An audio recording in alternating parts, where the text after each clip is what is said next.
Whee, that's loud. I'm not hearing it at all.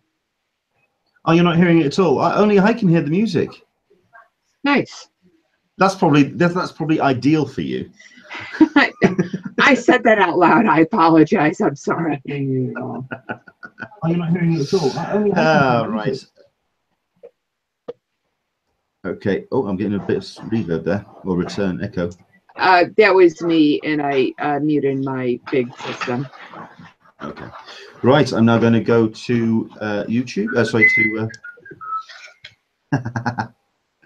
go to the old Twitters and let people know that we are now live.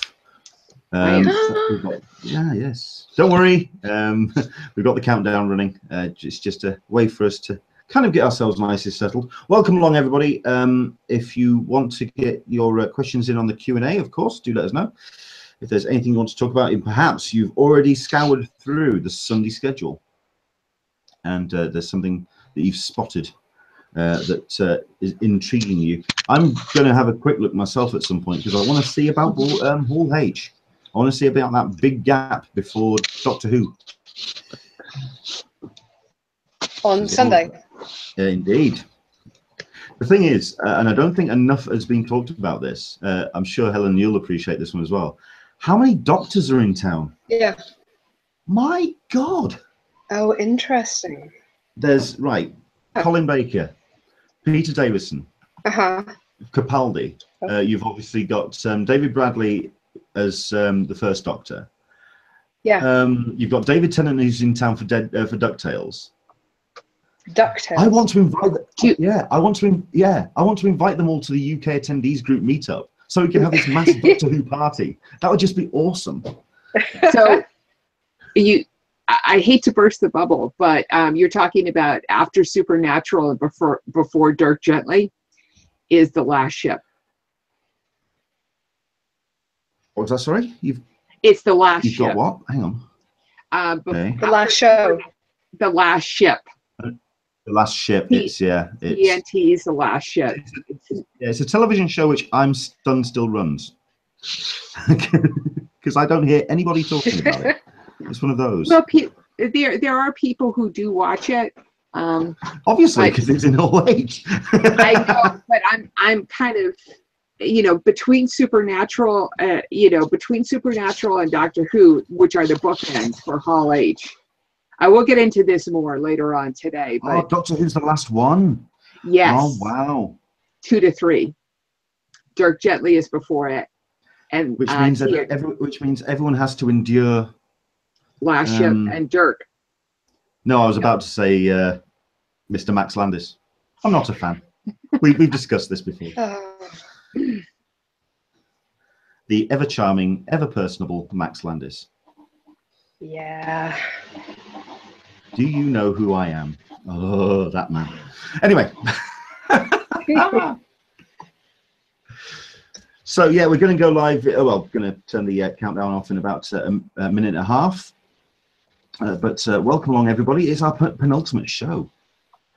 And finally, in about, let's have a look, 12 hours, I will be closing this computer down and crying a very small tear that I will not be looking at this computer screen, this laptop, for 3 weeks. You have no clue just how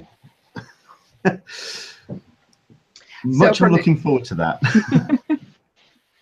From the Q&A, Gender Bias Reviews asked me if I'm still watching Last Ship. I am on occasion, but it's one of those shows I let stack up and I watch it. I don't, I binge it. I don't watch it live like I do some other shows. Neil Williamson says hello, as does Craig Lindes. Yes, he's actually joined us. Yes. Back in a second. Kitty Gunn is here, as is Samantha Maybe, and Natasha Williams is who will be joining us later on today to break down the Sunday panels. And Andrew Dickinson, yes, Last Ship in Hall H. Yep, that's my shocker. See, you got it. Not just me. No, I was shocked too. I was like, what? Well, all of that we will. I mean, all of that we'll do our best to go through very shortly indeed.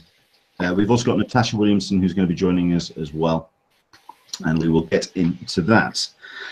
Not in my usual location this week because at this point I am too busy packing. I fly tomorrow.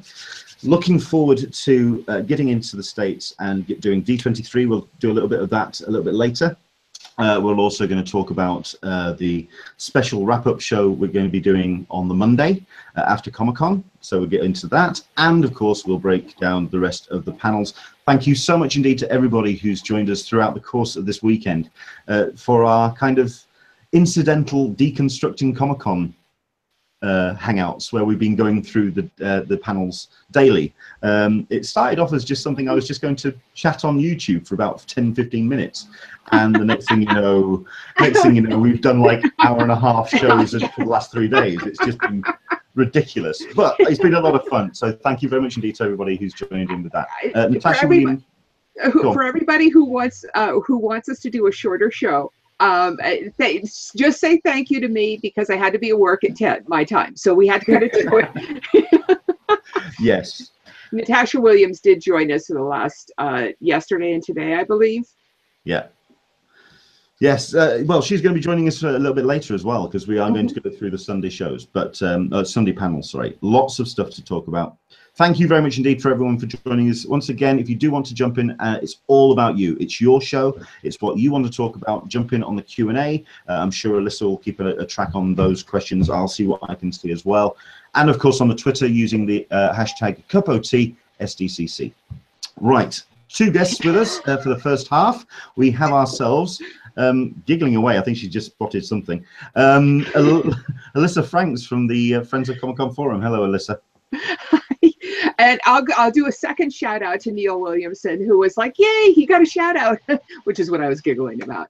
Listen, yes, it's always fun to shout out Neil. If anything, because we can all now, as one on the collective, turn around on the Q&A and say, "I'm going to Comic-Con and you're not." Type that in. By all means. Oh, he's gonna hate me for that. He's gonna absolutely hate me. But yes. There we go.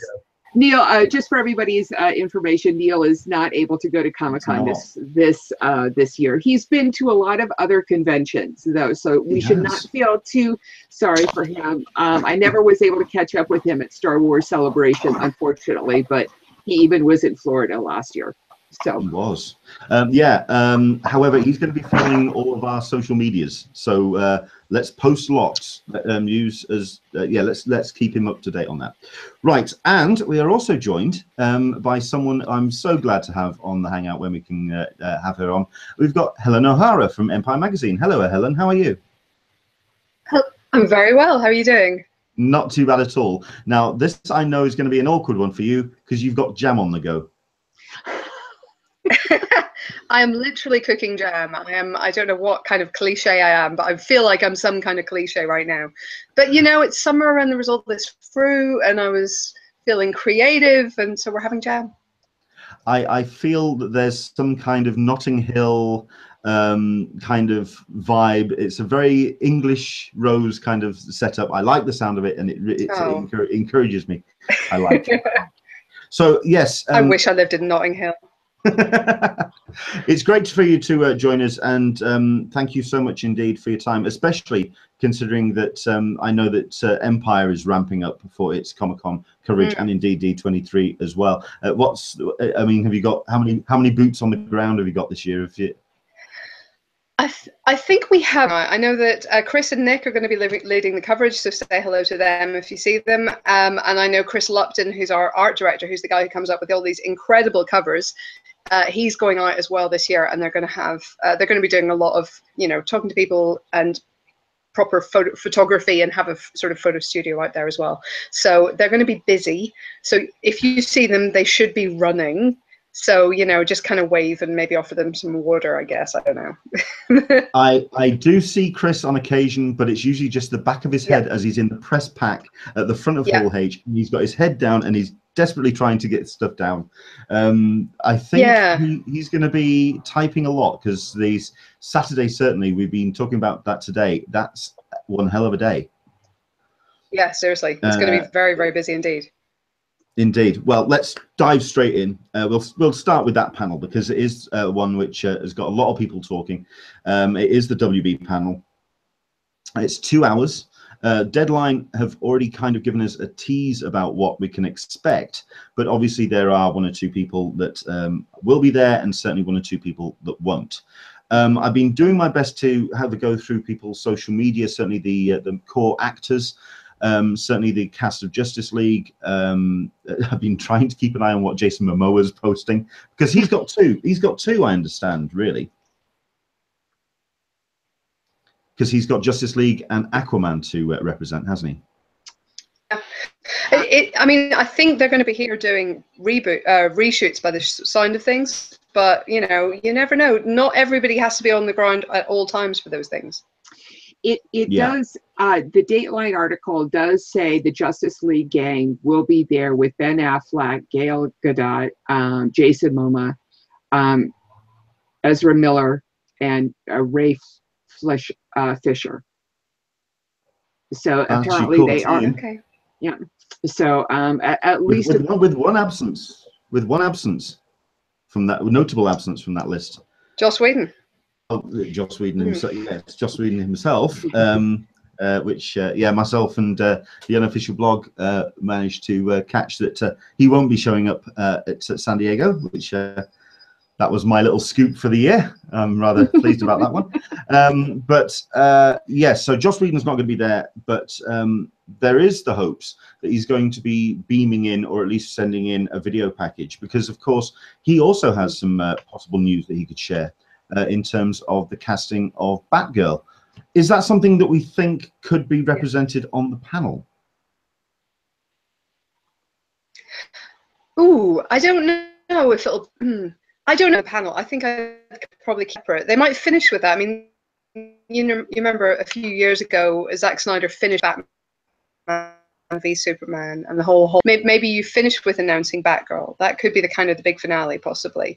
If they're going to have the entire Justice League cast there, then that's going to feel pretty big, and they're definitely going to bring some kind of footage. I understand Joss Whedon, though, not want to go out and present it, because it's an awkward position, isn't it? He's got to feel like it's not entirely his film. Standing tall, it's got to feel a little bit strange that way. You're breaking up a little bit on the audio on my side. If you can, just let us know if you're watching. Let us know what the sound is like for the Hangout, please. I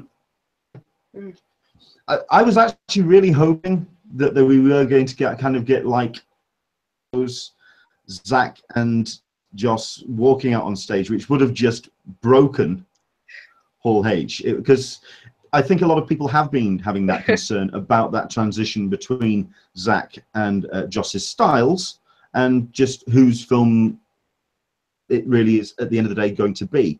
So it would have been fantastic to have them both represented.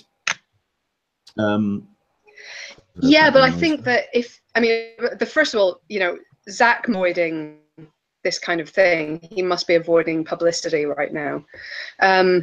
So I don't think he's suddenly going to turn around and do the biggest event of the year, just because that's got to be exactly what he stepped away. And for Joss, I just think it'd be weird, wouldn't it? So I know what you mean. I think he'll send a video message. He'll send a few words. But turned up, it would seem to be taking credit maybe for something, or taking control of something in a way that maybe he isn't comfortable with. Okay. Right. Well, I mean, obviously we're all going to be very intrigued about who's actually going to show up. It's nice to hear that the cast are going to be there. Hopefully we won't have a smile and wave like we have had with the Justice League cast in the past, which really was incredibly disappointing that first year. But it's good to have the full lineup. Admittedly, it's going to be very much a replica of last year's panel.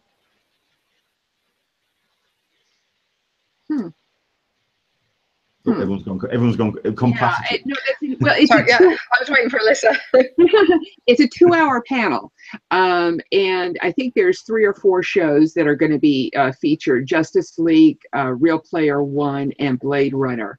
I'm not sure if there's a fourth show that's going to be featured in that 2-hour panel. If there's only three movies, then it holds that we're going to get some sort of a Q&A. Well, maybe not a Q&A, but we'll get some sort of a panel happening.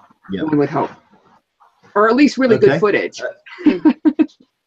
True. I do like the news that Steven Spielberg is going to be in town for Ready Player One. Yes. Because I think it's due that we start getting the ramp up for this film. We are going to be having Ty Sheridan, Olivia Cook, TJ Miller, and as well as Ernst Cline, who's going to be on stage for that, and Zach Penn as well. Yeah, Samantha Maybe's just pointed out one as well. It was the big representation last year. Whether we're going to be getting Fantastic Beasts 2 or anything representing that film. Any thoughts, Helen, or is it they're just going to focus on the superheroes? Yeah. Possible. Really possible, just because I think that sort of start of shooting announcements, they have their entire cast in place now, and they might want to show us some Jude Law, you know. So I think it's entirely possible. Cool. Let's see what else we've got on the chat. Neil Williamson saying the Justice League cast only appeared for a smile and wave last year. They did sit down and have some kind of. They had a couple of words with the audience, but yeah, it's whether they actually have time to do something of substance with half an hour per item. And like you say, Alyssa, it is a case of what else they decide to bring. Blade Runner 2049, I think, is very exciting, but it's also the amount of people they're bringing for that panel, which just blows me away. We've got Ryan Gosling, Ana de Armas, Sylvia Hoeks, Robin Wright, Lenny James, Mackenzie Davis, and Harrison Ford, all going to be showing up. Another time for Harrison to snarl and look uncomfortable on a Hall H stage. And the director. Yeah, well, yes, I think. Go ahead, Helen. I think it'll be really who gets the. I think it'll be interesting to see who gets the Harrison Ford Wonder Woman. And will it? I think she might blow the roof off the place a little bit. I barely caught that, unfortunately, because it did kind of freeze on me. Sorry about that. Helen was talking about Sylvia Hoeks, Hoeks, Wonder Woman alum Robin Wright. No, sorry, no, I was talking about Robin Wright. Robin Wright, yes, sorry, my apologies. Yeah. Yeah, it's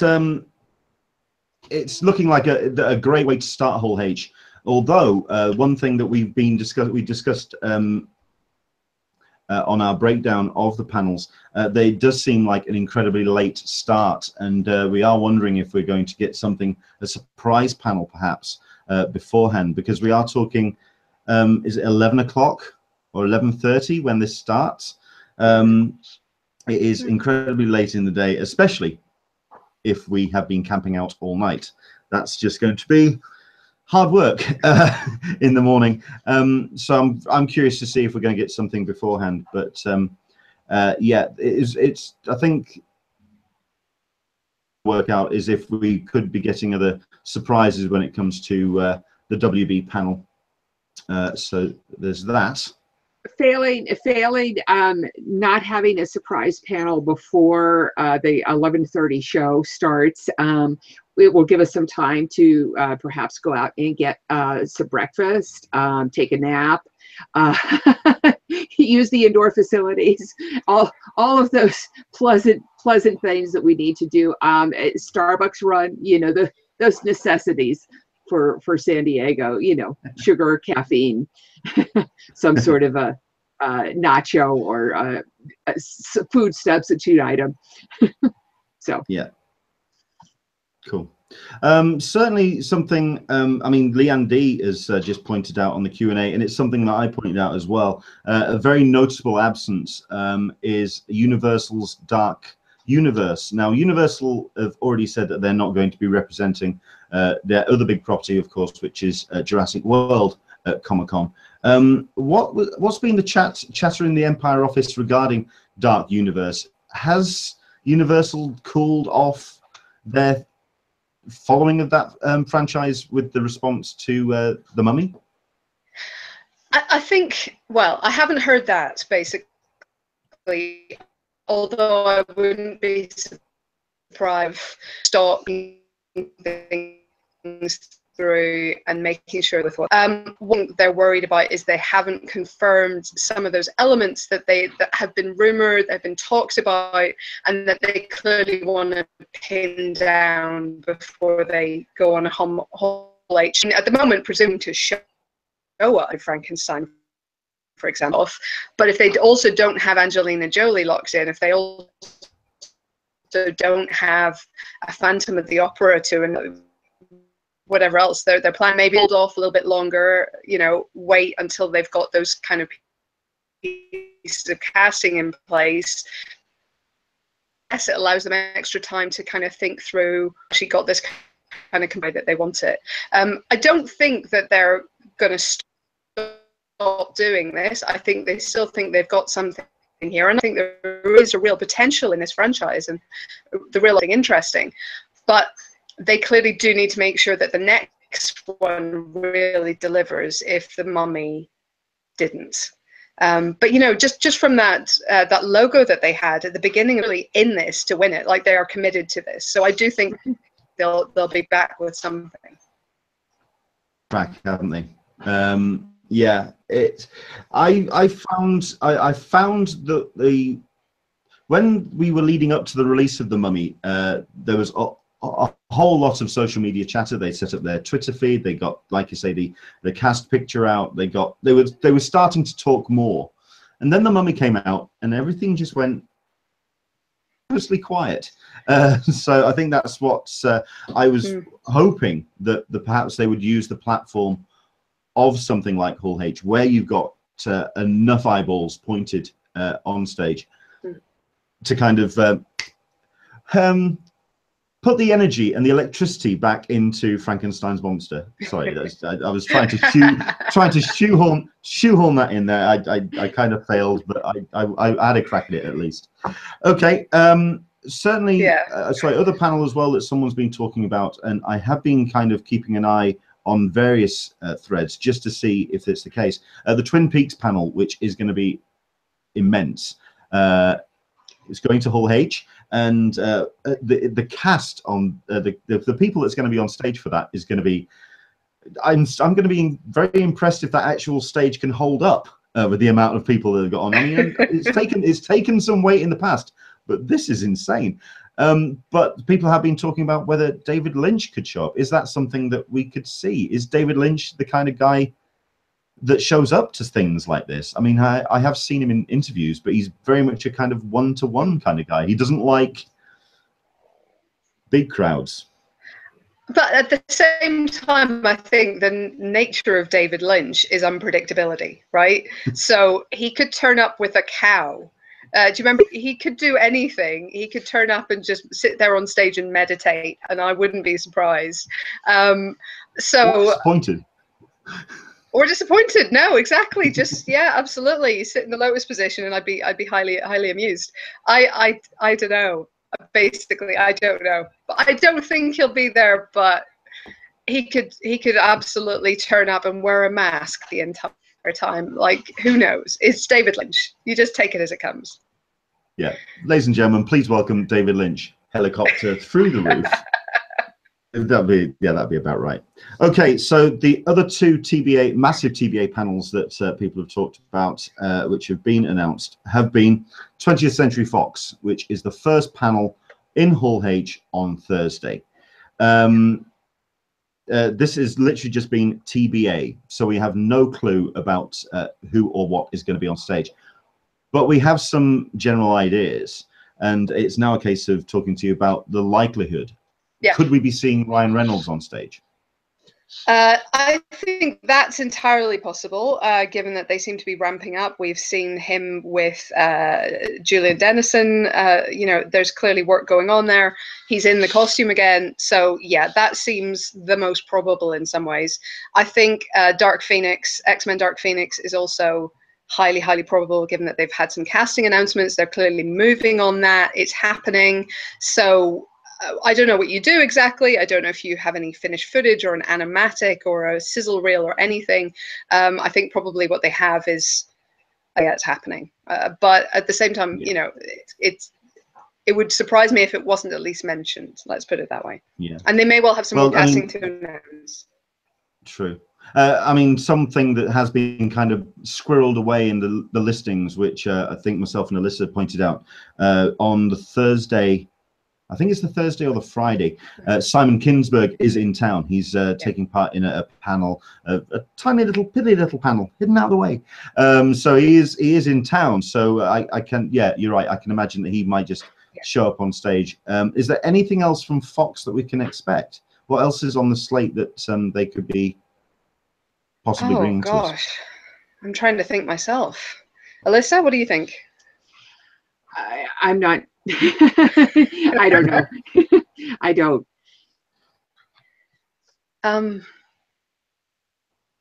blanking on the rest of their slate now, apart from animation and stuff. I think that's the reason why people have been really curious about this panel, because apart from those two franchises, there's not a great deal that they're kind of at this point.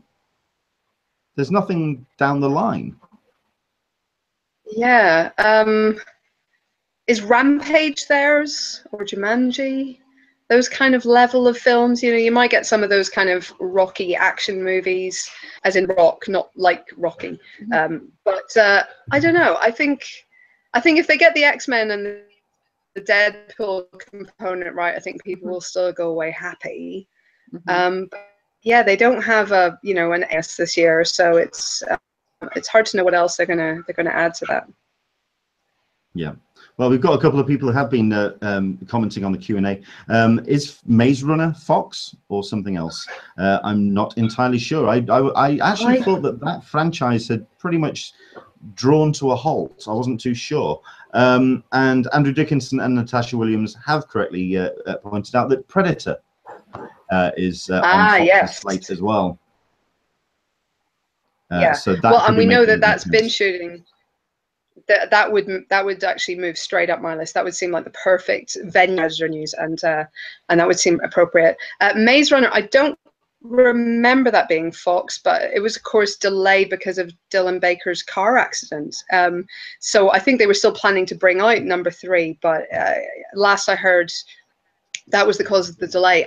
Come to think of it, that was long enough ago that they may now have finished shooting. So it's possible. I don't think that's going to be a major one for Fox. Sure. I don't think it's Fox, actually. Maybe I'm wrong.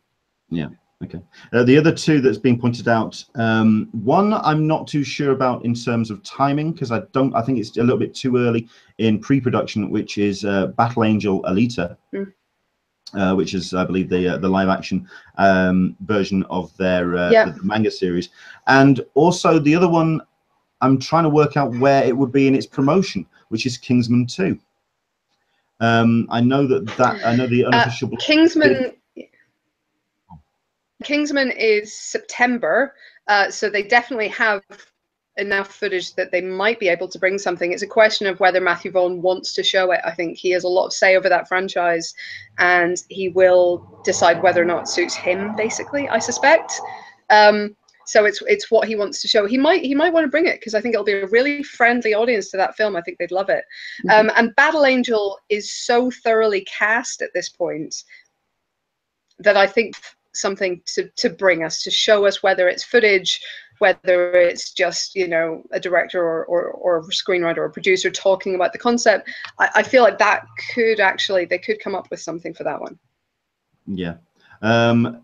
I didn't realize that the cast was so locked. I understood that it was really early in production, even to the point where they were still hiring production art people at that point. Wow. So okay. Neil Williamson has suggested one which I'm trying to work out would be a fit at Comic-Con. We had Snowden, so who the hell knows? Murder on the Orient Express, which could be a film that would show up. Because this is the reason why I thought they might do something for Dark Universe, because you had people in that cast, including Johnny Depp, that could come up and then also feed into doing Dark Universe. Indeed, there's a whole bunch of other franchise, which I thought that there were enough people in town to then just do.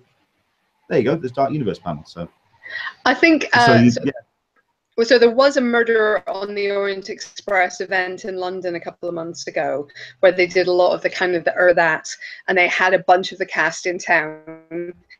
And it apparently, I wasn't at that one. I was at another Fox event the same day. Well, it was really well received. Everybody was amused by it, which is a thing of great beauty.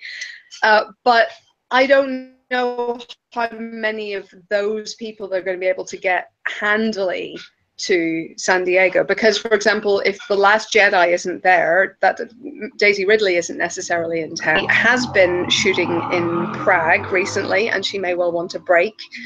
So I don't know if she'll be keen to get on another plane. And then you've got people like Penelope Cruz. If there isn't a Dark Universe panel, if Javier Bardem isn't over, is there any reason for her to be in town? You know, it's hard to think who would be handy to go over. And as you say, it's not a natural Comic-Con fit. So it's possible you could get a Kenneth Branagh turning up and giving us a sort of a tour through it. But I don't know. It's I think it's a bit of a reach, that one, potentially. Is it a rare thing or a regular thing that Fox would schedule 2 press events for the same day, same time? It's fairly rare, but that one worked out quite well for us as journalists. It was okay because everything was in one hotel. I think for the Fox PR staff, it was a nightmare because they had a lot. It was the same day basically as Alien. Had a lot of very important people all in the same hotel at the same time doing completely different things. So, cool. Andrew English is pointing out that the Maze Runner Death Cure is slated to come out in February, so yeah, we could be seeing some initial bits and pieces. But like you say, and I was also under the impression that things have been kind of drawn to a halt so far with the accident that had occurred. So okay, that's something that I think we might put a pin on. But I think we can kind of say then, let's see if we can kind of put it into some kind of order. Deadpool 2. Yeah. Yes. Okay. We're looking at Kingsman 2. I think a strong maybe. A strong maybe, yeah, like a 65-70% probability. And X-Men 2, or sorry, X-Men Dark Phoenix. That's going to be a yes. Predator. I think something. Maybe. I think something. Yeah. I think Predator's likely. Come on, where else are you going to launch Predator? I'm looking forward to it, actually. Don't ask me why. Just stick a Predator symbol on anything on the text, because I've seen the poster as well where they've adapted the Predator font, and yeah, I just went, yeah, I quite like that. That's rather fun. But there we go. Okay, and the other panel that we can talk about is Marvel Studios. Now, the reason why this one's got a lot of attention is obviously about what they could be showing at D23. Now, we kind of discussed this morning as well. Because D23 isn't as covered by press as much, you can't take phones into the auditorium. Then the panels aren't streamed. The only evidence that anything actually happens on stage is people talking about it. Is it the same kind of?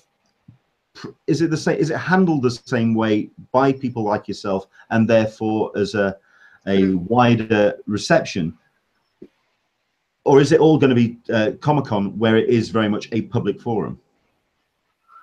What do you think? Yeah, I think Comic-Con is the bigger event. I think Comic-Con still gets much more press coverage. and much more attention. Disney is always in a weird position to me in this respect, because they have their own event. Obviously, it makes sense for them to launch things, make a noise there, to publicize their event, which they control and they have, you know, say over, and they have a lot more, even more power there than they do at Comic-Con. Not to say that they don't have any say at Comic-Con. Launching things at Comic-Con gets a bigger splash. It gets more social media attention, it gets more media attention, and it's more on brand for certain things. So to me, your Disney fairy tales, absolutely take them to D23. Even to an extent, I think your Star Wars has been kind of shunted to D23 because it is, you know, it's primarily a sci-fi, a cinema franchise. It didn't launch from a comic. But for Marvel news, it makes more sense to me to launch the news stuff at Comic-Con. If you have cool footage that you want to show that you don't want to leak on the web, by all means, chuck it at D23, happy days, get people talking about it, great. But if you know, to announce the rest of the cast, anybody else in the cast of Captain Marvel, why would you do it there rather than at Comic-Con? It makes more sense to do Comic-Con to me. So I think that kind of thing is what we're looking for. So there may be stuff that is shown at both. Some Black Panther footage might well play at both. But I think that something like announcements for casting, announcements, phase 4, I think, for any particular announcements there, but announcements of any of the stuff coming up between now and then, any first peeks that they might be able to give us at Infinity War, because Infinity War is pretty much finished, as in Avengers 3. Avengers 4 is yet to start. There is a solid amount of footage there that they could, if they want, if they love us, could make a trailer out of, could show us something from. So, you know, that would kind of be my hopes, and I'm extremely upset that I'm not going to be there to see it in person. But I feel like it's not just Black Panther. You don't have a 2-hour panel for just Black Panther and Ragnarok. Unless you're going to show Ragnarok or Black Panther, which would also be incredible. I would have no problem with that whatsoever. Then again, Marvel have kind of disappointed me anyway, because we're not going to get any Daryl in Ragnarok, and frankly, what's the point? I'm sorry, if there's no Daryl in Ragnarok, it's just I'm not going. I'm not. Oh, I'm come not on, going. You've got Jeff Goldblum in that amazing makeup. I mean, how much more can you need, people? Come on. So is it, I mean, like you say, it's a case of then filling, not so much filling the gap, because one thing Marvel can do is fill an hour or so of panel. The one thing that I've been always curious about Marvel is how far ahead they plan stuff. In terms of announcing way beyond what we expect, to the point where they also then 2 months later change everything and scrap films and change things around. Could we be seeing even stuff for Spider-Man 2 perhaps, with announcements for that? Could we see stuff beyond Infinity War? Well, here's the thing. Okay, so announcement where they went as far as they did into 2020, when they announced the Inhumans as a movie and that kind of thing. I think that was shareholder driven. I think that was a response to DC having done a similar thing just a couple of weeks before that, as I remember, maybe a month. And I don't know that it's the way to do it. And I don't know that they think it's the way to do it. I think it probably isn't. I think you want to leave yourself some flexibility so that if a Guardians of the Galaxy proves to be a massive hit, that you can immediately put a second part into production so that you can move things around. And it becomes too identified with Agents of S.H.I.E.L.D. that you can just keep it on TV and keep it connected to Agents of S.H.I.E.L.D. So I don't think they should announce all of Phase 4. Like I'm 2 or 3 years in advance and not 5 or 6. I think the other problem with announcing Phase 4 in particular, and this is something we haven't really had before, is now everybody's nearly at the end of their contract. It's not just Robert at the end and having to re-up. It's Chris Evans, it's Chris Hemsworth, it's the whole gang. And so what do you let slip by what you announce and what you leave out? They know that we do all of this kind of stuff. They know that we have these discussions. So they know that if they don't announce Captain America 4, that we make certain assumptions about what might happen to Chris Evans in Civil War. And I mean, then again, didn't he turn around and say he wanted to retire anyway and make his own movies or something? And that's the thing. Like, I don't think there will be a Captain America 4 starring Chris Evans as Steve Rogers. Like, I don't think that's going to happen anyway. And I don't think that's necessarily because he dies in Civil War. I think it could equally be because he decides to do something else, go somewhere else. The focus just shifts to other people. And we hear for the next 10 years about him doing stuff in the background and we just don't see it. Like, this is not to say that somebody dies, but somebody's totally going to die. And I mean, you know, I don't know how many people have seen Spider-Man Homecoming. I don't want to spoil anything there, but we know from just the trailers that Spider-Man has a relationship with Tony Stark. We also know, because they've announced it, that Spider-Man is going to be the first out of the gate post Avengers 4, and that he's going to be dealing with the fallout. That film is going to pick up minutes after Avengers 4 finishes, and it's going to be about how the fallout hits Spider-man. That sounds so much like that sounds so much like the that sounds so much like the the Ultimate, the Brian Michael Bendis series as well. So they really are kind of latching onto that Ultimate Universe when it comes to as a guide for the Marvel cinematic universe. I find that very interesting. Okay, a couple of comments coming through. Oh. No, I was just going to say, I think that what they've done actually with Spider-Man Homecoming is super clever. If people have seen it already, you'll know there's so many Easter eggs there setting up for, including Miles Morales. There's a little bit of a connection to him via a couple of steps of separation. So if the door is open suddenly to Miles Morales, Spider-Man, in a way that it has, that's super good. Very quickly, spoiler-free, impressions review of Spider-Man Homecoming for people watching. There you go, double thumbs up. I really enjoyed it. Nice. Yeah, it's got to be said, it was one of the, I mean, you do come out of some films buoyed up and sort of like really kind of in, you know, sort of like grinning and smiling, but this was the first one where people were actually laughing as they were walking down the stairs. There's a reason for that, and I'd stick around to the very end of the film for that. But yeah, cool. So here's the comments that are coming in on the. We haven't had a title for Infinity War 4 yet, have we? I do know that Zoe Saldana kind of slipped it. I understand she kind of let it slip. Was it Zoe Saldana that did that? Okay. I haven't read that story, to my shame. Oh dear. But again, I don't know that they necessarily announced that prior to Infinity War itself, like Avengers 3. I feel like they might hold off until the end of that to actually confirm fully that name. We'll see. So it's not something we could see at Hall H, a confirmation of the title for the second one? We could, it's possible. But if I were them, I'd maybe hold off, just because there might be spoilers for part 3 if you name part 4. It's possible. True. And also just put the attention on the first one. I kind of get that. Okay. Cool. We've got s04e47. I thought that Chris had signed a contract to continue being Captain America. As far as I was aware, that is not the case.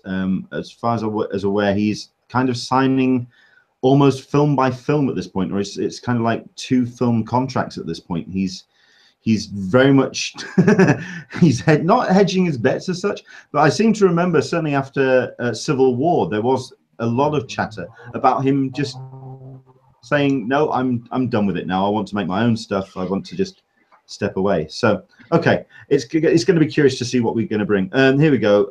Yeah, she mentioned that this is Zoe Saldana now, mentioned she'd be doing filming for Avengers and mentioned a title, which tell what we'll I'll message you, Helen, but yeah, please. But there we go. Dan Berry, Avengers 4, they all die.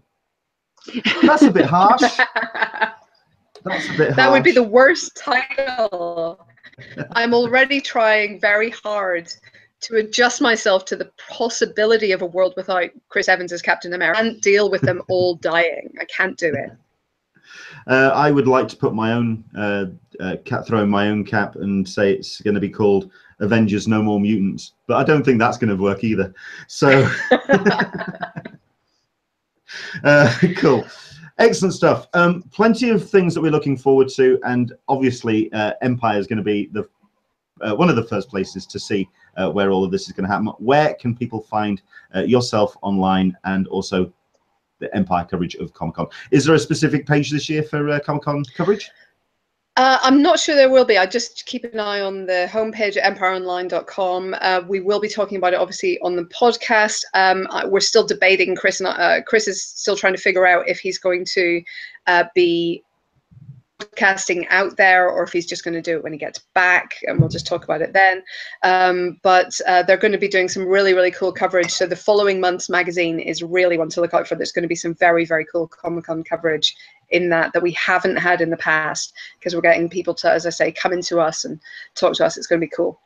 Excellent. Also, can I just say as well, can you please let the person who's responsible for the subscribers cover for the next issue, please let them know they've done a sterling job on that. It's a Blade Runner 2049 cover, and it's very pretty indeed. Very nice. It is. Excellent stuff. I mean, like saying so myself, it is a thing of beauty, and that is Chris Lupton, who's the designer. He will be out in at Comic-Con this year, and yeah, it's gorgeous. It's now Ryan. Does that mean that it's going to get delivered here while I'm out of the house, out of the country? I can't get it signed by the man.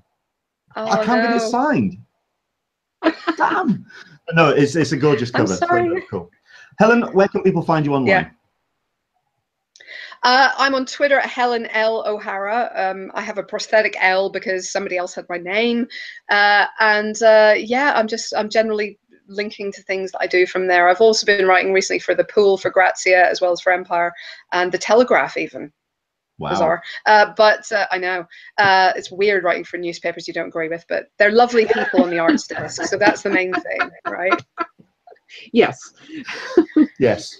I didn't expect you to turn around and go, okay, yeah, I write for the Mail now. Oh, God. I have to draw a line somewhere. But, yeah, hey. Excellent stuff. Helen, thank you very much indeed for joining us. And, yeah, we'll all find out what's going to be on stage in only a couple of days' time. So thank you very much indeed for coming along. Thank you. Cheers. Excellent. Thank you very much indeed. Now, yeah, Helen could indeed hang around, but it's just going to be us talking about the panels. But she's got jam to make, I know, but the rest of her Sunday to enjoy. But yeah, we're going to dive into that. We're also going to now be joined by Natasha Williams as well, who's going to hopefully there she is. Excellent stuff, and we will dive straight in. The great news, as Andrew Dickinson has pointed out, is the news about room 7AB, which is on the Sunday. But we'll get to that purely because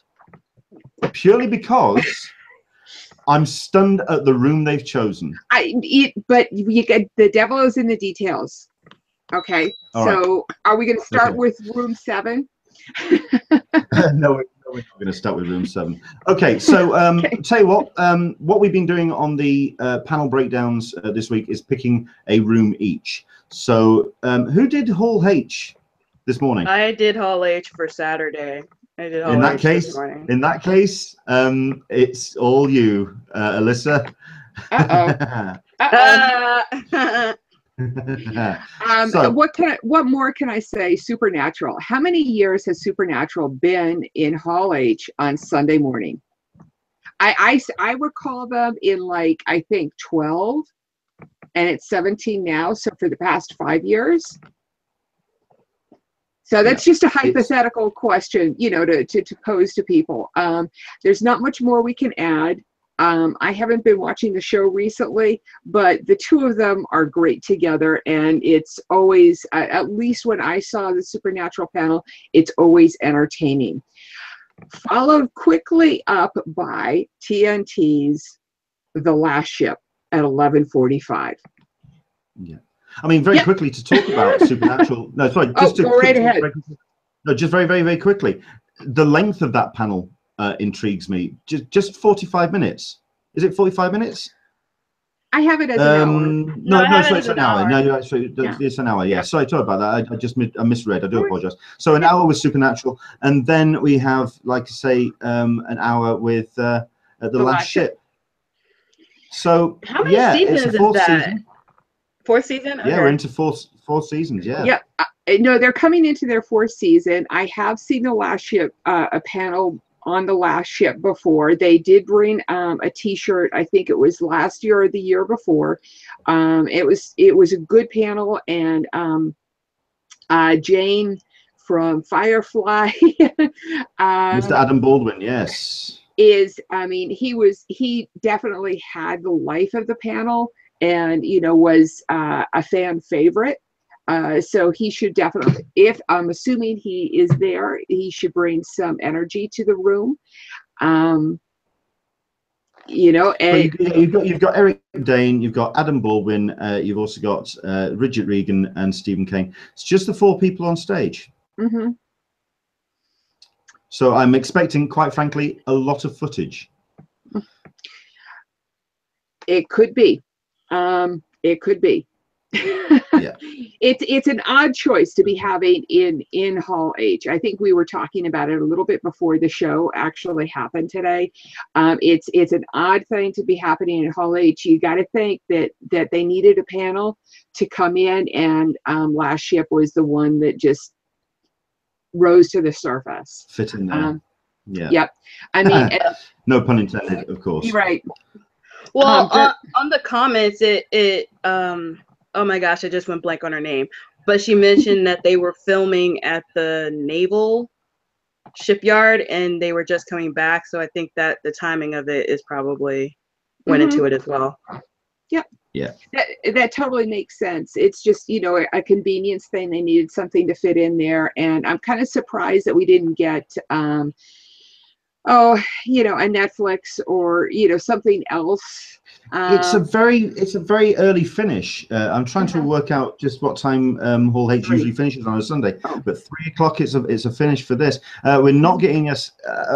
Someone's going to have to let me know if we are having a feeling panel. Once more we're feeling this. Once more we're feeling. Buffy the Vampire Slayer. It's the 20th year, people. Yes, there is. There is a sing-along panel. There isn't the 20th year panel. I'm surprised that it's usually they have had.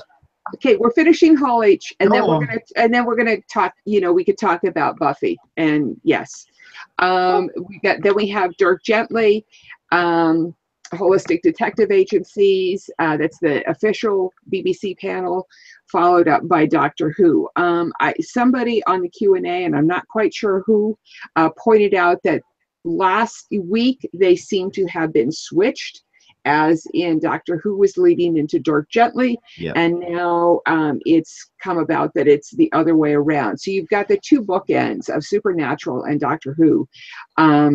And you've got to sit. I think that's a very wise. I think that's a very wise move on the BBC's part. While as popular as Dirk Gently is, I think it deserves, or it will require, the audience that will be in the room locked for Doctor Who. I mean, because it's Ballroom 20. Dirk Gently is Ballroom 20. Or 6 BCA. 6 BCF. Yes. That'd be great in there. That'd be perfect for that room. So that's the that folks is Hall H for short Sunday. but sweet. The reason why I brought up Buffy is because they have had the Once More We're Feeling in Hall H before, which was a lot of fun actually, because I went in for that one, and to have everybody singing in Hall H was entertaining. It was good. Okay, so let's go into Ballroom 20. Do you want to take that? No, there is no. Oh, no, Ballroom 20. No. Yeah, of course. Okay, so let's go to the next big one, really, which would be because there's nothing in it. We've got 6A, and then we've got 6 BCF, 6 DE, and Not to be honest with you, in 6BCF, we've got 2 world premieres of Lego Scooby-Doo Blowout Beach Blast, then a world premiere of Lego DC Superhero Girl, followed by Fantastic Fans and Where to Find Them. I'm not quite sure about that one. That's at 2 o'clock. Fantastic Fans in 6BCF. If somebody could take a look at that one, that would be great. It's to discuss the magic of new canon on stage, on screen, in music parks and libraries. And of course, online and excitement and creativity that makes our Harry Potter fandom so magical 20 years after the release. So it's the panel consists of people that are involved in the Harry Potter fandom. But this is followed up by, at 3:15, Buffy the Musical. Yep. With Once More with Feeling that you were talking about, Leonard. So there is going to be that, and it is going to be in a 2,000+ seat room. However, it's not the Buffy 20th. Yeah. And I'm also looking at, what the hell's going on? It's room AB. It's 12 p.m. 2 decades with feeling, a 20th anniversary with Edward Gross and Mark A. Altman, the authors of History, Slayers and Vampires, a book about Buffy. Where the hell is everyone? Well, that's that's at 7 AB, and it's primary. It seems like it's more of a fandom piece, a prequel, so to speak, to the media that they're going to be publishing shortly. So it's a little bit of a misnomer to call it the 20th anniversary, because everybody is looking for the 20th anniversary panel. Unfortunately, that's not it. It's just, well, it doesn't look like they're celebrating Buffy at all, really. So if there's going to be a Buffy, it's got to be what Caroline said yesterday, which was that there was a TBA panel, and the sci-fi panel. Yep. So you may have, Leonard, you may have to say to your wife, "Yes, dear, you were right." I have, or excuse me. No, listen. Can I just say, I say that to Caroline on an almost daily basis, so that's nothing. However, I may also have to say to her, we're not getting a Buffy celebration panel the way that we want at all. That's true. Which I'm absolutely staggered by. Frankly, I really, really am. Right, okay, let's very quickly go through some of the others. Let's go through, there's a couple of the rooms which jumped out at me. Where are we at? Like I say, these went live literally as we went live, so do bear with us. Room 6DE has at 10 a.m. Princess Leia Star Wars Fan Club tribute. That's from 10 to 11. Yeah, that's the panel. Yeah, that's the room I was looking for. You've got some big stuff in that room that day. And then you have science fiction, science future. That panel, that seems like a little nugget. Yeah, that I agree. That panel has hit a couple of the hidden gems threads on my forum. SpaceX is developing reusable passenger rockets. Self-driving cars will be in everybody's garage. Science fiction has become science reality. Where are we heading next? Andy Weir, author of The Martian, and Mike Johnson, writer for Star Trek comics, and other science fiction writers to discuss local science and engineering. That what they will hold. So it's a little nugget, and it's also in the same room, Natasha, as I'm handing it back to you. Oh yeah, Women of Marvel, which is right after it, from 12:30 to 1:30. Then you have the DC My Secret Origin, or How I Broke Into Comics. Get an inside look at how some of DC's top-notch talent broke in and began crafting their tales for your favorite DC superheroes. And then Notorium, title announcement with creator Terry Crews. He does Brooklyn Nine-Nine and The Expendables. He's presenting his new sci-fi miniseries Notorium. It's a comic, so he'll be talking about that. Yeah. Just quickly, because we have got one or two people talking about, just to go back very quickly on Buffy, just to wrap that up, talking about, just very quickly, we have had people introduce the sing-along with Once More With Feeling. Anthony Michael Head is in town, so it may be him that actually does the introduction for that particular room. The other room that kind of jumps out at me, well, is that Buffy room. But actually, the Buffy panel now looks like one of the weakest panels in that room. You have 10 o'clock in 7AB, Spotlight with Paul Dini, Spotlight on Bruce Timm. You've got Minecraft books at 1 o'clock, and a Hanna-Barbera 60th anniversary.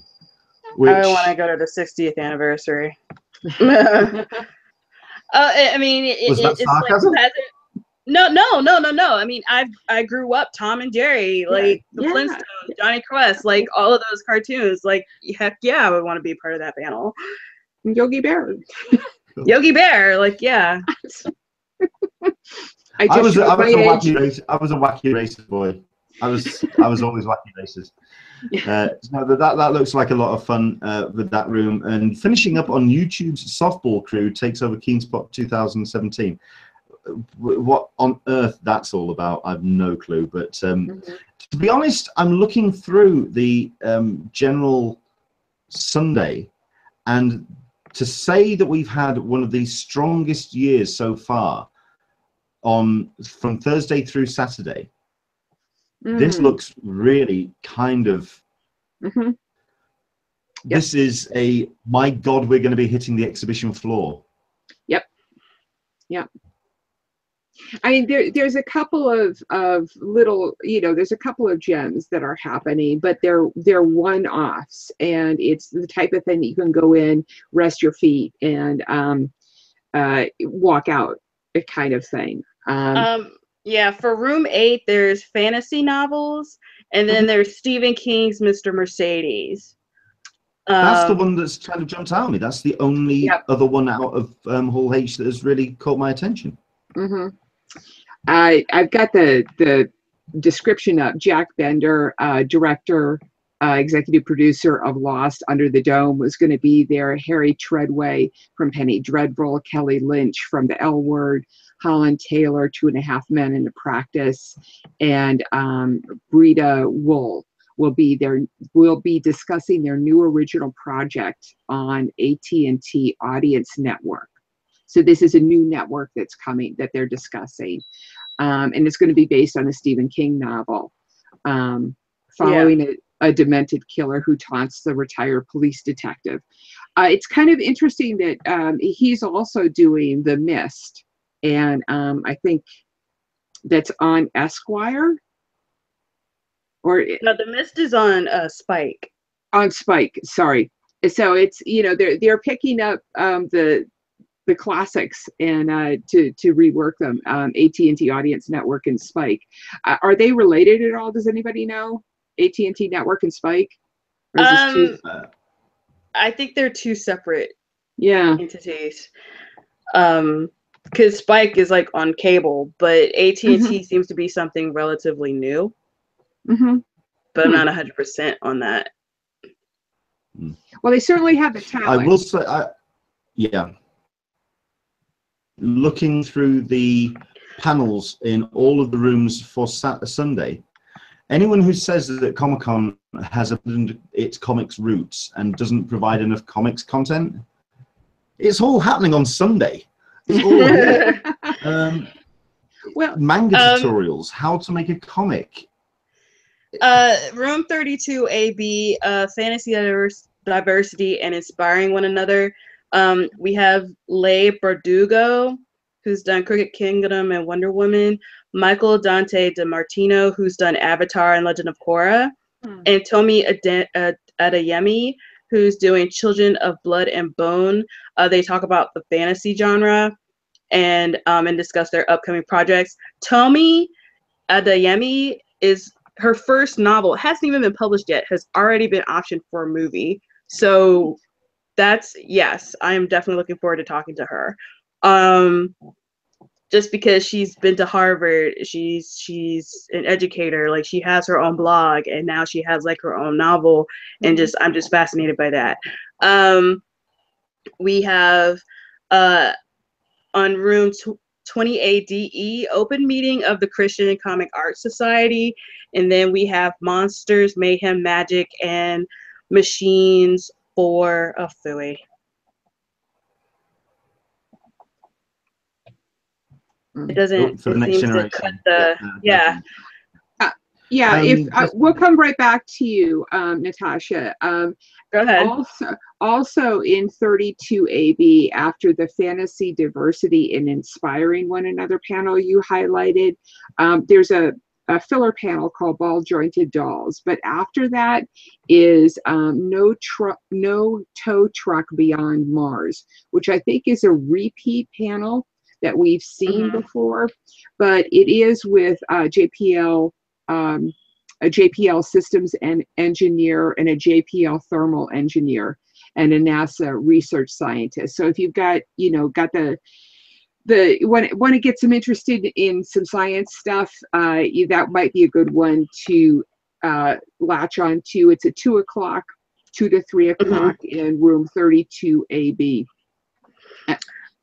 And in that same room, you have women creators breaking stereotypes as well as moving beyond the strong female character from 3 to 4 and then from 4 to 5. So that's a nice back-to-back set of panels. I'm scrolling through this list and I'm struggling to find other stuff we can talk about. Okay. Does that make sense? The business of cartoon voices, like just cartoon voices and just voice acting in general fascinates me.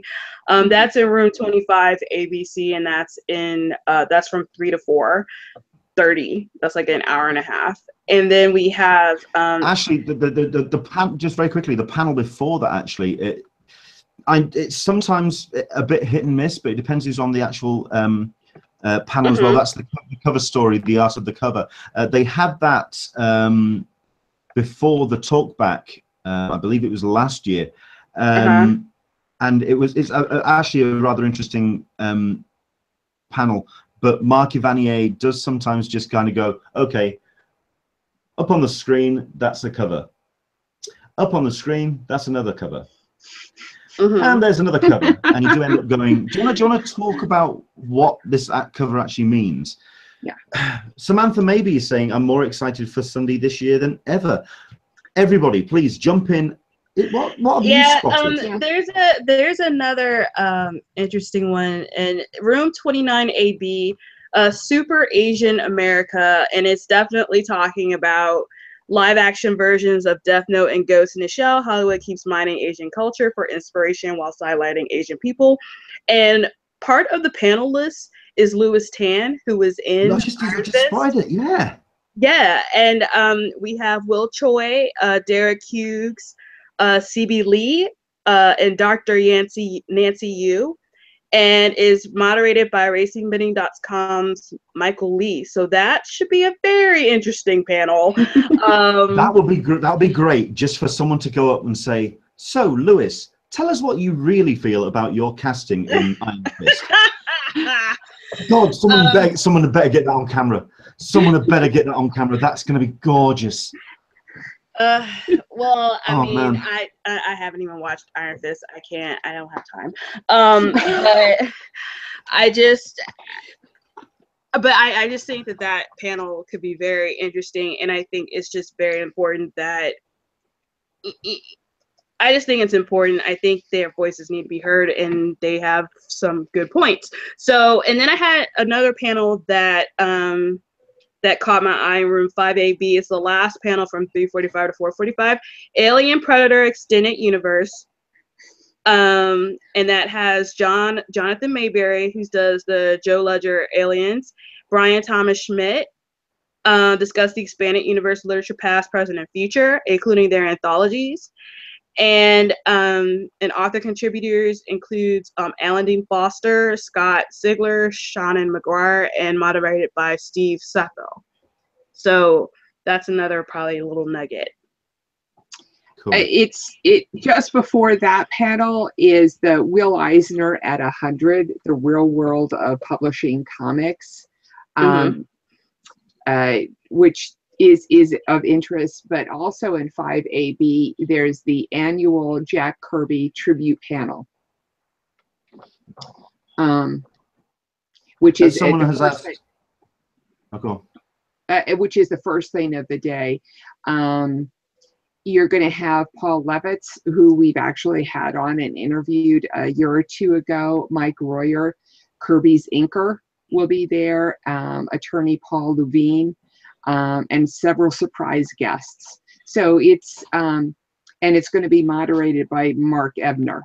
So that's, you know, one of those little comic nugget history panels, which people may want to see. Mark Evanier just gets everywhere when it comes to panels like this. Absolutely, he is that kind of guy. Somebody's asking on the chat, where is the talkback? The talkback is happening at a little bit, I'd say, is it a little bit earlier this year? 3:30? Yeah, it's 3:30 to 4:30 in that room. Yes. Well, it's going to finish in an hour. You're so cute. It's interesting. Oh, go ahead, Alyssa. It's interesting to see because at WonderCon, there was literally 2 questions. I swear, you're kidding me. It was less than 5 minutes at WonderCon, the talkback panel. And normally the talkback panel lasts until 5:30. So by giving themselves that extra half an hour, maybe they're trying to actually just close it down at 5. But it is in room 23 ABC. So yes, it's way down there. You got to walk. Earlier that day in the same room, you have the secret origin of good readers, and then there's another right after that, the breakout session of the secret origin of good readers, and it's like create a comic book from scratch with industry pros. So for those comic folk out there that may be interested in something like that. One thing as well that I've kind of jumped out at me is usually in room 2, and as people will know, I'm a massive advocate for that room. You usually have enough stuff in there to really keep a regular audience in that room. It's kind of squirreled out in the way down the corridor, and you do kind of have to walk to it. But in previous years, we've had stuff like Jim Lee spotlight panels wrapping things up, how to draw with Jim Lee, and it ends up just being him sketching and throwing out sketches. It's brilliant. This year, how to make a comic, mental health in comics. That caught my eye. Yeah, that's interest. Proper pitching and self-promotion. Making Magic Believable, which, by the way, is going to be hosted by Maxwell Alexander Drake, who has also done a couple of panels on how to structure a fight sequence. He does make it a little dry, so I'm curious to see how on earth I do that. The only one that jumps out at me really on that is the DC Kids, the Sunday Art School, because you've got Dustin Nugent from Batman Little Gotham and Agnes Garbowska from DC Superhero Girls. 2 seems really kind of, I mean, that'll be good quiet. for the kids. Yeah. It does. But then at 1:30 in room 23 ABC, you've got a bunch of people which will be telling kids exactly how to do it. It's specifically for kids. Then you have in room 11, which is lineup. Yeah, well, in room 11, you have at the end of the day from 4 to 5 how cartoons inspire the next generation of Z kids. You have Dr. Zhivago and local student leaders from Ario Vista Charter School discuss how cartoons inspire kids today and how they transform hand-drawn creations to unique digital vector designs in a short workshop. of Dr. Zhivago's cartoons will follow the presentation. So that can also be another interesting one for kids. And there's a manga tutorials for kids as well, earlier that day in the same room, from 2 to 3 o'clock. Speaking about manga comics as well, also at 4 o'clock in 29AB, they're going to be doing Disney manga, which is comics for all ages as well, which is going to be interesting. Okay, I think we can pretty much wrap this up. I think it's going to be a case of going through and finding for your own niche interests beyond Hall H. It's all very kind of small room stuff, and I can see a lot of people hitting the exhibition floor. Wow. And or doing outside stuff. Or doing off sites. Okay, let's very quickly go through the rest of the Q&A comments. Karen's session, more science for your fiction, 4 p.m. I love that stuff. Andrew Dickinson, no con man this year. No, we got not getting anything on that. I haven't seen that in any panels. And also one last question: do we think Stanley will be attending this year? We kind of covered that this morning. Was it this morning or 2 days ago? It was yesterday, and I think that it's going to be up to what Stanley needs. If he needs to be around people and to be loved and you know, have that support, he'll come. If he wants to be alone, he won't. That's my guesstimate. I think we kind of agreed that whatever he decided, we would respect him for it. All we can say is we hope he's there, but we wouldn't be disappointed. No, we would be disappointed if he didn't come, but we would understand why, if that makes sense. Okay. Fair enough. Right. I think we can kind of start wrapping things up then. Just a couple of things that we can talk about. Certainly we'll be doing our D23 coverage as of next weekend. We are going to be, I'm going to be live from D23. The show is going to technically be hosted by Mark Serby. Alyssa, I'm not too sure, will be joining us. It's down to what she's going to be up to. Yeah, I probably will be joining you. I just don't know where from. It may be a Starbucks somewhere in SoCal. Who knows? But I will be there. We do have weekend television also to talk about. Yes, we do. Very quickly as well, we've got ourselves somebody who's gotten in touch with us. This is Teen Apocalypse, who's organizing the Bob's Burgers meetup, which is the offsite. That is going to be taking place. Let me just see if I can dial this up. This is on Friday, the 21st of July. It's at 4 p.m. We do have an update for that. The location for that is going to be the Embarcadero Marina Park South. If those unfamiliar with the area, it's right behind the convention center. It's now going to start at 5:30. We're interested purely because the Bob's Burger panel is now at 4:15. So it's kind of understandable. Yeah, it's now understandable why they've changed that time. But it does mean that once you've finished the Bob Burgers panel, dive out, and that's where the meetup's going to be. Apparently loads of swag, loads of giveaways. It's just going to be a lot of fun. So if you are wanting to attend that, please do. The other thing that we're doing or talking about when it comes to meetups is our post-con show that we're going to be doing. Looking forward to this. Last year we had a lot of fun at the Pegasus down on the Bayfront. We invited 10 people down to join us. We got a lot of fun having fun in the sun on the marina, on the boat, and had a great little wrap up and talked about the con that we just had. This year it's going to be hosted at the Andes Hotel, a rather swanky little place, a couple of blocks up from the convention center. You broke up for a minute there, Leonard, like when you mentioned the hotel. Sorry. It was the Andes, A-N-D-A-Z. Ah, okay. Hotel. Yeah, I was like, I should know what that hotel is. Well, it's also the home of the Sci-Fi Channel during the convention. So they usually have a few parties there too. So they're used to hosting large groups of people. So it should be wonderful. Except we're going to be really small. Yeah, we're taking over one of the cabanas at the pool. It's going to be invite only. And yes, we're going to be now inviting our viewing audience. Thank you very much, Dee, for sticking through the panel, through this Hangout to get the instructions on how to do that. Right. First things first, we want to help. So we'd like to thank our people who are supporting us on our Patreon account. Thank you so much indeed to everybody who does help us keep doing what we do. We are going to do our best in future shows to continue to ramp up what we do in terms of guests, in terms of our production quality. I know that it's a little bit shoddy today, but I apologize. But we are going to do our best to ramp up the show, and we do really appreciate every penny that comes through to our Patreon. So this is the way that we're going to invite people. The first people to tweet, okay, you do have to tweet, and you have to tweet at me using a hashtag. So if you want to get your Twitters ready, okay, it's the first. I gotta go on off to Twitter. I know. It's the first.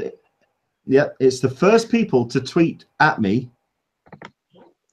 You sexy Englishman. Oh Lord. Hashtag you sexy Englishman. Okay. I'm telling Carolyn on you. I know, right? Right. Hashtag you sexy Englishman. Okay.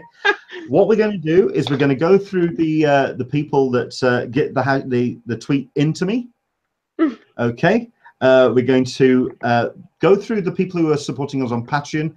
They automatically get a pass, as in if you're in town on the Monday, you use the hashtag and you automatically get into the top tier, and then it's a case of who's next. We'll be contacting. Wait, is this on Monday or a Sunday? It's on the Monday. It's 11 a.m. Oh yeah, never mind. I'll be gone. You see? Okay, never mind. Right, so that's the hashtag. You sexy. Okay, you and I need to talk because I want a +1 this year. Just say it. Fine. Yes. Okay. So just say it. Hey, by the way, it's you sexy Englishman, as in YOU. You sexy Englishman. Okay. Right. We had a lot of fun. We had a drinks reception last year. We're going to organize that this year as well. It's going to be fun in the sun, on the pool, a nice view over San Diego. It's going to be worth it. But it's going to be on the Monday. You do have to be in town. It's 11 a.m. in the morning. We're going to be there for a good hour or so. I'm sorry. But the Andes Hotel. That was one of I had a backup room there. It looks really nice. I was kind of sad that I wanted to move closer because the hotel with a rooftop bar and just the ability to just be lazy and take in the views looked amazing. So I'm really looking forward to this one, Leonard. Thank you for organizing this. Well, I think we can also thank Mark Serby as well, who's helped us organize this purely because thank you, Mark. Purely because he's staying there this year. That helps. That helps a lot. He's had a word with the manager and just gone, can we organize this, please? And yeah, we're going to do our best. It's Monday. It's the let me get the date right. It's the 24th. And it's basically going to be an hour or so where we're going to be talking about Comic-Con and about what we've experienced over the course of the last 4 days. Oh, we're going to have afternoon adult bevies. Oh, yes. It's not going to be an hour. We may be on air for an hour, but we're going to be, we'll be doing. Yeah. Can I also say as well, I have been to the Andes when they've hosted the Fox TV press breakfast. My God, they know how to treat you. They look after you there. It's very nice. So it's going to be great. It's going to be a lot of fun. But it's the first 10 people to get that to tweet me using the hashtag you sexy Englishman. Okay, I want a +2. What? Well, you can eliminate me for that because I already tweeted and I realized it was on the Monday. I'll literally be in the air on my way back. Oh, man. To the East Coast. Yeah. The good news is we are going to be live streaming it as well, so you can watch if you are heading home. If you are obviously in the air, it's going to be a bit awkward, but still, we are going to be live streaming it. So do join us live on that Monday morning. It's going to be a lot of fun, I think. So yeah, if we get those tweets in, and we'll go from there, and I will we'll sort something out. Thank you very much indeed. We are going to be having our show next week, but like I say, it's going to be, calm down, I'm getting to you. We are going to be doing our show from D23. So just to kind of wrap things up today, Week in Television. Alyssa, take it away. We have an interesting week, a precursor week to the San Diego shows that we will be seeing. Next week, I'm going to be putting out 2 weeks in television. So we will not be having a week in television at the end as Hotel. However, this week, there's a couple of shows that you may want to catch. The first of which is Salvation. It's your classic asteroid is hitting the Earth, but I kind of have a feeling that there's going to be a little bit of a twist to it. So yes, it is on CBS, and yes, it could be very formulaic, but it could also have a twist or two and be of interest. Summer popcorn fare, you know, type of thing. The second show, which I'm really excited for, is it's called Will, and it's on TNT. It's on TNT, and it's a punk rock take on Shakespeare's early years. So you get this young creative guy in, you know, the 1600s moving to London and just being all of these crazy things for the time, and with modern takes on it being thrown at him. And I'm hoping that it doesn't get too bogged down in the language, you know, in the Shakespeare, so that we can actually really participate in it, because it has a potential of being really fun, especially with the costumes and the sword play and just all of the raucous punk rock stuff that's supposed to be happening during it. So I'm looking forward to that one. There's a couple of other shows that are happening. One is on the History Channel, and yeah, I know, okay, but it's on it's Amelia Earhart.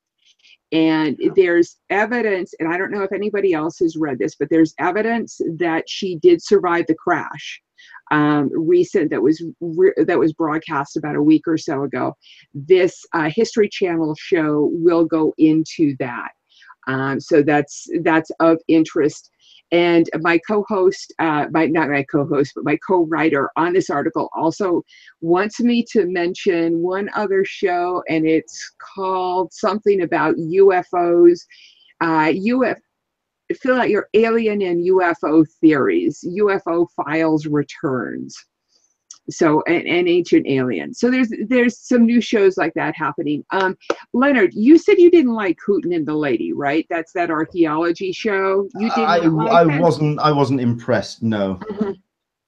That's airing on the CW this week. The first episode is an adventuring archaeologist. I'm going to have to tune in because I love the archaeology, but yeah. So that's pretty much the weekend television in a nutshell. Take a look. The Weekend TV has been published on my blog, so you can get the specifics of when and where everything is happening. But look forward to Will. That's the one that looks good. Yeah, I look forward to it too. Yeah. it caught my eye. I was like, oh yeah, Will. Okay. Yeah. Okay. That could be fun. It could be really fun. We'll see. We'll see. No pun intended. Cool. Yeah. Indeed. Someone has mentioned on Twitter, because yes, we do sometimes pay attention to that as well. And yeah, this is something that I haven't spotted.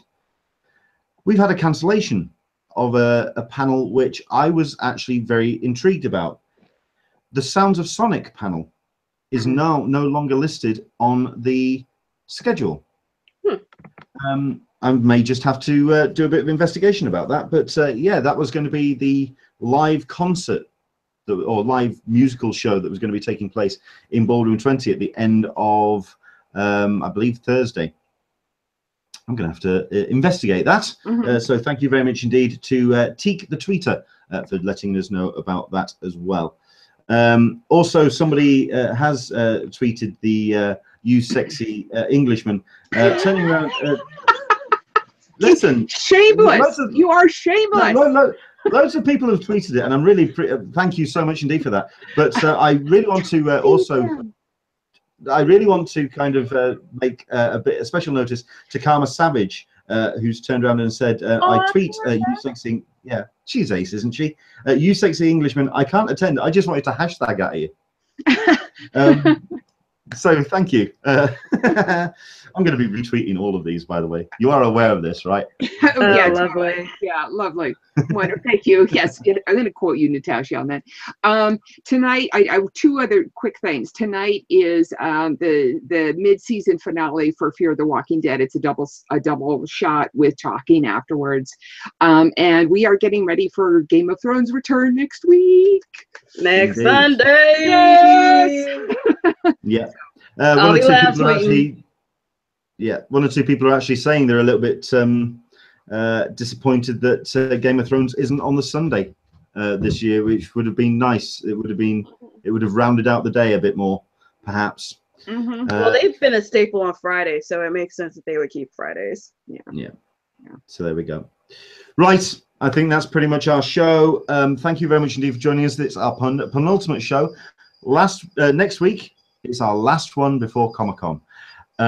We're all really excited. I fly tomorrow to LA, and I'm looking forward to getting some California sun. As you can tell, it's desperately needed. I'm needing some sun very badly. So looking forward to it. Thank you very much indeed for joining us. Where can people find you online, Natasha? You can find me at willcat12. That's my personal Twitter handle. You can also follow the Nerd at the Nerd Element and check out the website www.thenerdelement.com. Excellent stuff. It is a great site, and I'm a big fan. So do check that out. Hi, it's true. I love it. I love you. I love you lots. And Alyssa, where can people find you online? Too. It's colorful. So how much are you going to pay me if I like say you sexy Englishman, like repeat that multiple times? You're you're not going to live this down. I'm going to repeat this like no. You broke it's already done. You already said it. Like, yes, I know. Can you say again? You broke up. People can find me at Friends CCI for my Twitter feed and on the forum blog at friendsofcc.com. Moving on, where can people find you? And don't forget the Patreon account. Okay, yeah, you can find me at Englishman SDCC on the Twitter, on Instagram. During Comic-Con, by the way, the majority of the photos that I take and all the updates will be posted directly to Instagram, but they will be spread automatically to Twitter and Facebook. So I will be doing my best to bring as much as I possibly can from Comic-Con this year. But if you do follow on Instagram, that's where you'll kind of see the pictures first, as it were. Also, yes, you can follow, please, as much as you can and support the Hangout and indeed all our efforts at patreon.com/EnglishmanSDCC. Next week, D23. The week after, San Diego Comic-Con. Let's do this. Looking forward to it. Let's bring it on. Guys, we'll see you in person, hopefully real soon in San Diego. Yay. Take care, and we'll see you soon. Bye. Bye-bye. Bye-bye.